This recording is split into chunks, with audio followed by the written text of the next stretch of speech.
మన 30 days stage ఛాలెంజ్లో ఇంకా మనకి 15 డేస్ మాత్రం ఉన్నాయి. Welcome to day 15 of mission rice.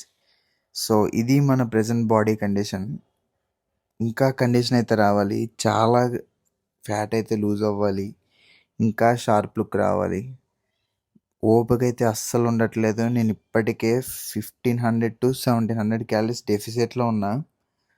And ఇంకొకటి, నా యాక్టివిటీ లెవెల్ కూడా చాలా హై ఉంది.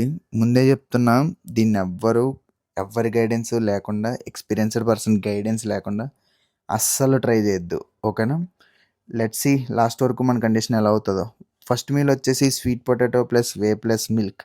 And second pre workout meal వచ్చేసి 4 eggs plus 100 grams pineapple, 100 grams water melon. Pre workout కింద తీసుకుని ఒక 500 mg విటమిన్ సి తీసుకుని జిమ్కి అయితే వెళ్ళిపోయాం. ఈరోజు మన వర్కౌట్ వచ్చేసి push.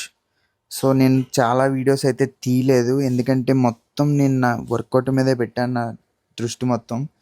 So chest, triceps and shoulders అయితే ఈరోజు మన వర్కౌట్. ప్రతిదీ ఫెయిల్యూర్ వరకు హిట్ చేస్తున్నా. వాల్యూమ్ ట్రైనింగ్ చేస్తున్నా అని చెప్పా కదా, అంటే ఎవ్రీ వేరియేషన్ 5 sets చేస్తాం. అండ్ కార్డియో వచ్చేసి 40 minutes కంప్లీట్ చేసుకుని స్టీమ్ కూడా ఒక 20 minutes యాడ్ చేసుకున్నాం ఈ రోజు నుంచి. ఎప్పట్లానే జిమ్ నుంచి రూమ్కి అయితే బై వాకే వెళ్ళిపోయాం. మొత్తం మంది 25K స్టెప్ కౌంట్. ఇది మన బెంగళూరు కండిషన్. ఇంకా కాంపిటీషన్కి 15 days ముందు ఇది. సో లెట్స్ సీ ఆ కండిషన్ వస్తుందో రాదో.